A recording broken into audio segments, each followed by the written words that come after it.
Hi అందరికి నమస్కారం. మళ్ళీ తెలుగు ఫిల్మ్ ఇండస్ట్రీలో డాన్సర్స్ మధ్య పెద్ద వివాదం నెలకొన్నది. అటు జానీ మాస్టర్కి సంబంధించిన వాళ్ళు కావచ్చు, ఇటు శేఖర్ మాస్టర్ సంబంధించిన వాళ్ళు కావచ్చు, బాహాబాహి తలపడ్డారన్న వార్తలు బయటకు వచ్చాయి. కొంతమంది అయితే చెప్పులు విసిరేసుకున్నారని, కొట్టుకున్నారని రకరకాలు వచ్చాయి. అయితే దీని అంతటికి కారణము కొంతమందికి ఇష్టం లేకుండా జానీ మాస్టర్ గారి సతీమణి బైపోల్ నిర్వహించాలని ప్రయత్నించడమే దీనికి కారణమని తెలుస్తుంది. ఇంతకీ బైపోల్ ఎందుకు నిర్వహించాలనుకున్నారు, దాన్ని వీళ్ళు ఎందుకు వ్యతిరేకిస్తున్నారు, అసలు ఏం జరిగింది అక్కడ అనేది మనం కస్తూరి గారు, కొరియోగ్రాఫర్ కస్తూరి గారు ప్రస్తుతం మనకి ఫోన్ లైన్ అందుబాటులో ఉన్నారు. వారితో మాట్లాడి తెలుసుకుందాం. కస్తూరి గారు నమస్కారం అండి. నమస్కారం అండి. కస్తూరి గారు, అసలుకి ఏం జరిగిందండి? అంటే మ్యాన్ హ్యాండిలింగ్ లేకపోతే బాహాబాహి తలపడాల్సిన పరిస్థితులు ఎందుకు వచ్చినాయండి? అది ఊహించని పరిణామం అంటే యాక్చువల్లీ ఈ రోజు ఏంటి అంటే జరిగింది, ఈ రాజీనామా చేసిన వాళ్ళకి ఎవరైతే ఉన్నారో కొంతమంది అకౌంట్స్ లో లెక్కలు తేడా వచ్చాయన్నమాట.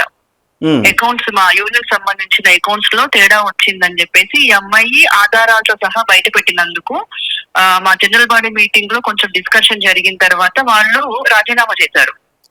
రాజీనామా ఈ 9 మంది కమిటీ మెంబర్స్ అయితే ఏంటి, జాయింట్ సెక్రటరీ అండ్ క్యాషియర్ 9 మంది బాడీలో ఉన్నారు. ఎలక్ట్ అయిన బాడీలో 9 మంది, రాజీనామా చేసిన 9 మంది కూడా ఎలక్ట్ అయిన బాడీలో ఉన్నారు. వాళ్ళు 9 మంది, అందులో 9 మంది చేయలేదండి. దాంట్లో కొంతమంది చేశారు. తర్వాత సెక్రటరీ తర్వాత క్యాషియర్ ఏంటంటే ఈ లెక్కల వల్ల తేడా వచ్చి అమ్మాయి అన్ని తీసుకొచ్చి పేపర్స్ ఆధారంగా సహా ఇదంతా ఎందుకు జరిగింది, ఇలా ఎందుకు అవకతవకలు జరుగుతున్నాయి అని చెప్పినందుకు ఆ గ్రూప్ ఈ గ్రూప్ మధ్యలో డిస్కషన్ ఒక 1 మంత్ నుంచి జరుగుతూనే ఉందండి. 1 మంత్ నుంచి జరుగుతున్న తర్వాత వాళ్ళు రాజీనామా చేశారు. రాజీనామా చేసిన తర్వాత ఇప్పుడు మళ్ళీ ఆ పోస్ట్ లో వేరే వాళ్ళు ఉండాలి కదా. అవునండి. అందుకని ఆ పోస్ట్ లో నాకు మళ్ళీ వేరే వాళ్ళు కావాలి అని చెప్పి ఎలక్షన్ పెడితే ఎలక్షన్ కూడా జరగకుండా మళ్ళీ ఆపేశారు. ఇప్పుడు ఎలక్షన్ పెట్టాలా వద్దా, మళ్ళీ వాళ్ళే కంటిన్యూ చేయాలి అనుకుంటే కనుక ఒక లెటర్ సమర్పించుకున్నారు. లేబర్ ఆఫీసర్ వాళ్ళు వచ్చారనమాట. సరే, అది 5 అయిపోయింది, మీరు లెటర్ ఇచ్చేస్తే సరిపోతుంది కదా అంటే అలా లెటర్ ఇవ్వకుండా ఇటు మళ్ళీ ఎలక్షన్ పెట్టనీయకుండా ఈ రోజు అనుకోకుండా వచ్చి జరిగిన గొడవ తప్పితే అక్కడ వేరైతే ఏం లేదండి. ఎందుకంటే ఫిజికల్ గా కొట్టుకోవాల్సినంత ఆవేశాలు ఎందుకు వచ్చినాయండి? అవి ఏదన్నా చెప్పాను కదండి ఫస్ట్ నుంచి. ఇప్పుడు ఎవరైనా సరే ఏదైనా మిస్టేక్, ఇప్పుడు ఎక్కడైనా ప్రతి చోట ఉండే ఉంటది, ఇది ఎప్పటి నుంచో జరుగుతుంది. ఫస్ట్ నుంచి కూడా అమ్మాయి ప్రెసిడెంట్ అవ్వడం ఇష్టం లేదు.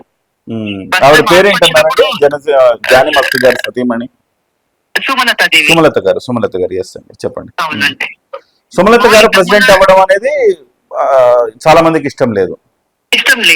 ఒకటి ఏంటంటే ఒక లేడీ చెప్తే మేము చేతులు కట్టుకొని నిల్చోవాలా, ఇవన్నీ లోపల జరుగుతూనే ఉంటాయి కదా. ఒక ఆడపిల్ల వచ్చి ఆవిడ పాలించడం ఏంటి అన్నట్టుగా లోపల జరుగుతూనే ఉన్నాయి. ఫస్ట్ ఆఫ్ ఆల్ ఆ అమ్మాయి ప్రెసిడెంట్ గా ఉండడం ఇష్టం లేదు. ఇంకొకటి ఏంటంటే నిజంగా ఆవిడ ఏదైనా రాంగ్ ఉంటే చెప్పాలి కదా. అంతే కదా, మీరు ప్రెసిడెంట్ గా మీరు కరెక్ట్ కాదంటే మీరు ప్రెసిడెంట్ గా మీరు తప్పులు చేశారు, లేదు గతంలో వాళ్ళ హస్బెండ్ జానీ మాస్టర్ తప్పులు చేసినా చెప్పాలి కదా. ఇది ఫ్రాడ్ అయ్యింది, అమౌంట్ అయ్యింది, లేదా ఇంకో విషయంలో అయ్యింది అని చెప్పకుండా ఇది వాంటెడ్లీ చేస్తున్నారు అనమాట. ఇంకోటి మేడం, అక్కడ ప్రధానంగా కొంతమంది అక్కడ ఆరోపణలు చేస్తుంది ఏంటంటే ఫెడరేషన్ కి సంబంధం లేకుండా ఎన్నికలు ఎట్లా నిర్వహిస్తారు, మాకు ఇవాళ పేమెంట్స్ చేస్తున్నారు. లేదండి, మిస్టేక్ చేస్తున్నారు. యాక్చువల్లీ ఫెడరేషన్ లో వీళ్ళు తీసుకెళ్లి రాజీనామాలు సమర్పించిందే ఫెడరేషన్ లో.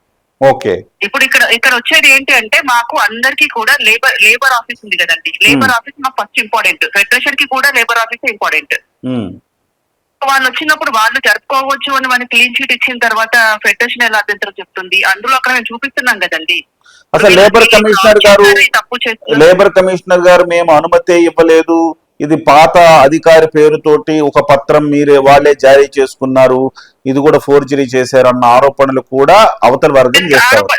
జస్ట్ ఆరోపణలు అండి. ఈ రోజు టీఎస్ కి వెళ్ళారు, మీరు కనుక్కోండి కావాలంటే. స్టేషన్ కి వెళ్ళిన తర్వాత ఇప్పుడు అక్కడ ఏదైనా ఉండుంటే వాళ్ళు కంప్లైంట్ యాక్సెప్ట్ చేస్తారు కదండి. ఏదైనా ఉంటే మీరు కోర్టుకి వెళ్ళండి అని చెప్పారు.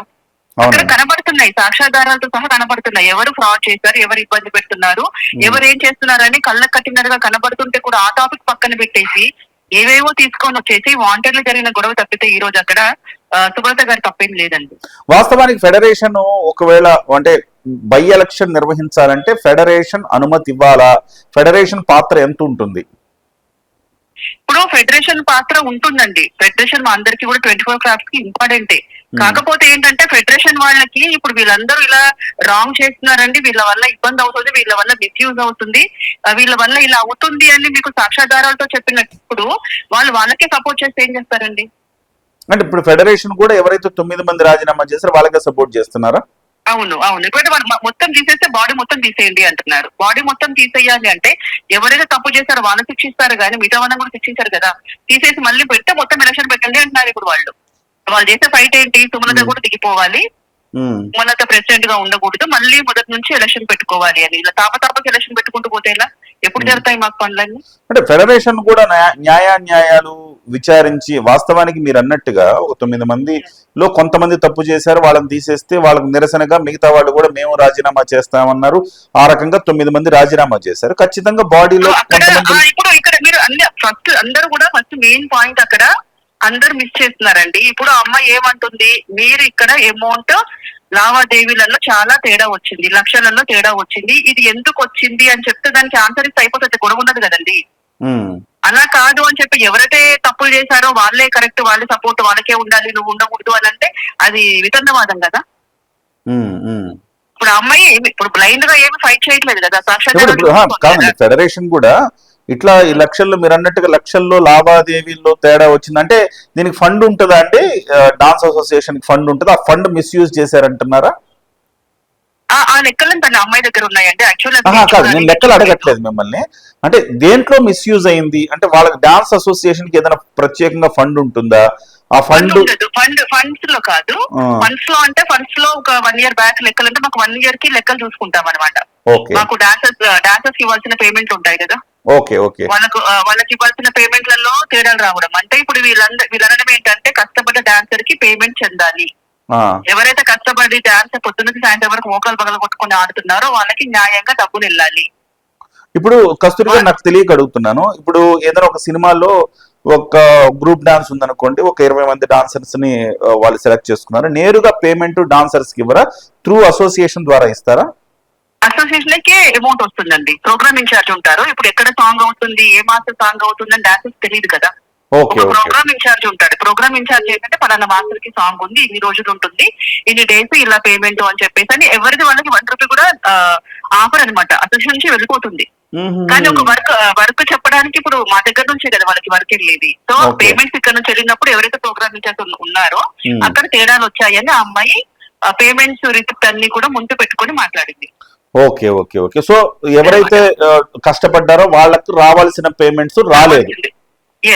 ఇది మెయిన్ పాయింట్ అండి. మీరు పట్టుకున్నారు, కరెక్ట్ లాజిక్ పట్టారు. ఓకే. ఇప్పుడు ఫెడరేషన్ ఇది న్యాయంగా మీరు చెప్తుంటే అది న్యాయంగా అనిపిస్తుంది కదా. మరి అటువంటిప్పుడు ఫెడరేషన్ ఇక్కడ ఫెడరేషన్ కూడా న్యాయాన్యాయాలకు సరిగ్గా విచారించాలి కదా. ఇది అలా జరిగితే ఖచ్చితంగా ఇది అన్యాయం. కాబట్టి ఫైనల్ గా ఎవరైనా ఫెడరేషన్ అయినా కానీ ఏ అసోసియేషన్ అయినా కష్టపడ్డ వాళ్ళకి డబ్బులు ఇవ్వాలనే కదండి. కరెక్ట్ గా వాళ్ళ పేమెంట్ ఆపొద్దు, వాళ్ళ పేమెంట్లలో మళ్ళీ ఏమైనా డిస్కౌంట్ పోవద్దు, పూర్తి పేమెంట్ వాళ్ళకి ఇవ్వాలి, ఇవే కదండి మాట్లాడతారు. సో మరి ఫెడరేషన్ ఎందుకు ఫెడరేషన్ కూడా తప్పుగా ఆలోచిస్తుంది, దీన్ని ఓవరాల్ గా మొత్తం రద్దు చేసేయండి అనే పరిస్థితి ఎందుకు వచ్చింది? అంటే ఫెడరేషన్ లో కూడా కొంతమంది మీద ప్రేమ, కొంతమంది మీద ద్వేషం లాంటివి ఏమైనా ఉన్నాయండి? ఫెడరేషన్ నుంచి ఏంటంటే ఇప్పుడు వాళ్ళు ఏంటంటే మామూలుగా యూనియన్స్ లో ప్రతి యూనియన్స్ లో జరుగుతూనే ఉంటాయి, ఫైటర్స్ దాంట్లో కానివ్వండి దేంట్లో అయినా జరుగుతూనే ఉంటాయి. మళ్ళీ వీళ్ళు సర్దుకుంటారు. ఇప్పుడు బయట వాళ్ళం కాదు కదండి, ఎక్కడి నుంచి వచ్చిన వాళ్ళం కాదు కదా, అంతా ఒక కుటుంబం, మేమంతా ఒక ఫ్యామిలీ, తిట్టుకుంటాం, రేపు కలుసుకుంటాము, ఇంకేదైనా చేస్తాం. వాళ్ళ వాళ్ళతో డిస్కషన్ చేసి ఆపితే బాగుండేది అనేది నా ఒపీనియన్. మరి వాళ్ళు అలా ఎందుకు చేస్తున్నారు అనేది వాళ్ళకే తెలియాలి. వాళ్ళకి ఏమైనా ఒత్తిడి ఉందా, లేకపోతే ఒత్తిడి ఉందా, ప్రెజర్ ఎవరైనా బయట నుంచి ఇస్తున్నారా, లేదు వాళ్ళనే ఉంచాలి అని ఏదన్నా ఉండొచ్చు. మేబీ వాళ్ళ ప్రాబ్లమ్స్ వాళ్ళకు ఉండొచ్చు. అది నా దృష్టి వరకు నాకు రాలేదు. కానీ నిజంగా అయితే ఫెడరేషన్ కూర్చొని మాట్లాడితే తేలిపోయే విషయం ఇది. ఇప్పుడు సరే, సుమలత గారు ఆ సభ్యులు కొంతమంది రాజీనామా చేశారు, దానికి సంబంధించి ఆమె బై ఎలక్షన్ పెట్టాలనుకున్నారు. ఓకే. ఇక్కడ శేఖర్ మాస్టర్ ఆయన ఎంటర్ ఎందుకు అయిపోయారు? ఆయన వర్గానికి, జానీ మాస్టర్ వర్గానికి ఒక 2 వర్గాల మధ్య ఒక గొడవలాగా ఎందుకు అయిపోయింది? అది ఎప్పటి నుంచో ఉందండి. ఇప్పుడు మాస్టర్ వచ్చి ఏంటంటే మొత్తం ఎలక్షన్ పెట్టాలి, మొత్తానికి ఎలక్షన్ పెట్టాలి అనేది శేఖర్ మాస్టర్ వాదన. ఓకే. అలా. సో ఎంత కాలం ఉందండి ఇంకా సుమలత గారికి? ఇంకో 1 year ఉందండి. ఇంకో 1 year. టోటల్ ఎంత కాలం ఉంటుందండి? ఒకసారి ఎలక్షన్ 2 years ఉంటుంది. 1 year అయింది, ఇంకొక 1 year ఉంది. కానీ మొత్తం ఇలాంటి అవకతవకలు జరిగాయి కాబట్టి మొత్తం బాడీని డిజాల్వ్ చేసేసి మళ్ళీ ఫ్రెష్ గా ఎన్నికలు నిర్వహించాలని శేఖర్ మాస్టర్ వర్గం అడుగుతా ఉంది. అప్పుడు మేమేమంటున్నామంటే మిగతా వాళ్ళు బాగా చేస్తున్నారు కదా. ఇప్పుడు ఈవిడ ఎందుకు తీసేయమంటున్నారు అంటే ఇవి తప్పులని తీస్తుందనా, ఎవరెవరు అవకతవకలు చేస్తున్నారు ఇవన్నీ పడుతుందనా? ఇప్పుడు ఒకటంటే అమ్మాయి రూపాయి శాలరీ తీసుకోవట్లేదు. యూనియన్ లో చేస్తున్నప్పుడు 1 రూపాయి కూడా జీతం తీసుకోవడం లేదు ఒక విషయము. ఇంకో విషయం ఏంటంటే తనకి తనది ఏమైనా ప్రాబ్లం ఉందా, తను ఎవరైనా ఫ్రాడ్ చేసిందా, ప్రెసిడెంట్ గా ఎక్కిన తర్వాత తనకి ఎవరైనా ఇబ్బంది పెట్టిందా, తన వల్ల ఏమైనా నష్టం జరిగిందా అని దాన్ని బట్టి కూడా మనము పద్ధతులు తీసుకోవాలి కదా. ఇప్పుడు ఆవిడ బాగా చేస్తానికి వచ్చింది, ఇప్పుడు ఒక వర్గంకి నచ్చలేదండి, ఇంకో వర్గం నచ్చుతుంది అని అంటే ఆవిడ అందరికీ బెస్ట్ పాలన ఇస్తాను, నాతో పని చేయించుకోండి, నేను మీకు పని చేయడానికే వచ్చాను అని చెప్పి అన్నప్పుడు మరి పని చేయించుకోవాలి కదా తనతో. మొత్తం ఎన్ని వర్గాలు ఉన్నాయండి కస్తూరి గారు? రెండే ఉంటాయండి, జానీ మాస్టర్ వర్గం, శేఖర్ మాస్టర్ వర్గం, అంతే అంతే అండి. ఓకే, దీనికి పరిష్కారం ఏంటి? ఫైనల్ మూడో వర్గం కూడా ఉంటుందండి. మూడో వర్గం ఏంటంటే ఇటు వీళ్ళు కావాలి, శేఖర్ మాస్టర్ కావాలి, జానీ మాస్టర్ కావాలి. ఓకే, అటు చెప్పలేక ఇటు నొప్పింపగా తానవ్వక అన్నట్టుగా మధ్య అంతే. ఓకే ఓకే, మా పరిష్కారం ఏంటండి దీనికి? చూడాలండి, ఇంకా ఇప్పుడు ఒక 1 వీక్ ఉంది మళ్ళీ చూడాలి. పోలీసులు అయితే దీంట్లో జోక్యం వచ్చినట్టున్నారుగా, పోలీసులు కూడా వచ్చారు కానీ వాళ్ళు ఏమంటున్నారంటే లేబర్ ఆఫీస్ వాళ్ళు వచ్చిన తర్వాత వాళ్ళు జోక్యం చేసుకోవాలి, ఎందుకంటే వాళ్ళు అల్లర్లు అవ్వకుండా వచ్చారు. అంటే actually Jani master, Shekhar master కూడా ఏముండదండి, పక్కన మిగతా వాళ్ళు ఉంటారు కదా వెనక, వాళ్ళు రెచ్చగొట్టింది కానీ వాళ్ళిద్దరికంటూ ఏముండదు. మీరు పోరాడాలి మా తరపున అని చెప్పి రెచ్చగొట్టి ముందు పెడతారు, రెచ్చగొట్టేస్తే చేస్తారు కానీ ఆ ఇద్దరు బాగానే ఫ్రెండ్లీగానే ఉంటారు. ఓకే ఓకే ఓకే ఓకే అండి, thank you Kasturi garu, thank you very much. So Kasturi garu choreographer, మేము చెప్తున్న అసోసియేషన్ లో ఆమె కూడా భాగంగా ఉన్నారు. సో మొత్తం మీద ఈ వ్యవహారం చినికి గాలివానగా మారుతుందా? ఇద్దరు ప్రముఖ కొరియోగ్రాఫర్లు, ఇక్కడ శేఖర్ మాస్టరు అంటే ఇక పాన్ ఇండియా కొరియోగ్రాఫర్, ఇటు జానీ మాస్టర్ కూడా పాన్ ఇండియా కొరియోగ్రాఫర్, జాతీయ స్థాయి అవార్డు వచ్చిన వ్యక్తి జానీ మాస్టర్. ఒక అనివార్య కారణాల వల్ల, కొన్ని గతంలో వచ్చిన ఆరోపణల వల్ల ఆయనకు అవార్డు ఆపారు, కానీ వాస్తవానికి జాతీయ స్థాయిలో అవార్డు వచ్చిన వ్యక్తి జానీ మాస్టర్. ఒక రకంగా ఇలాంటి ఒక ఘటనలు జరగడం చాలా దురదృష్టంగా భావించాలి మనం. ఎందుకంటే గతంలో మనం చూసాము, తమిళనాడు నుంచి కొరియోగ్రాఫర్లు వచ్చేవాళ్ళు, రాజు, సుందరం ఇలాంటి వాళ్ళు చాలా మంది, చిరంజీవి గారు, నాగార్జున గారు, బాలకృష్ణ గారు, ఆ ఎరాలో తమిళ కొరియోగ్రాఫర్లు ఎక్కువగా కనపడేవాళ్ళు మనకి. తమిళ కొరియోగ్రాఫర్లు, తమిళ ఫైట్ మాస్టర్లు వీళ్ళే ఎక్కువ వాళ్ళ ఆధిపత్యం ఉండేది.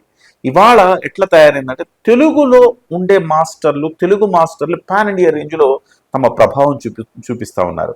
సో ఈ నేపథ్యంలో మనం గర్వపడాల్సిన పరిస్థితి ఒక రకంగా చెప్పాలంటే, ఒక జానీ మాస్టరు, శేఖర్ మాస్టర్ ఇలాంటి వాళ్ళ గురించి. కానీ ఎందుకు ఇలాంటి చిల్లర పంచాయతీలు జరుగుతున్నాయి, వీటికి ఒక ముగింపు ఎలా? దీన్ని మళ్ళీ గతంలో ఫెడరేషన్ సంబంధించిన వ్యవహారాలు కూడా ఒక చినికి గాలివానగా మారిన పరిస్థితి మనం చూసాం. మరి ఆ రకంగా వెళ్లకుండా మళ్ళీ అందరూ దీంట్లో సర్దుకొని ముందుకు పనిచేసి కలిసికట్టుగా ఉండి తెలుగు ఇండస్ట్రీకి సంబంధించిన ప్రతిష్టను కాపాడాల్సిన అవసరం అయితే ఉంది.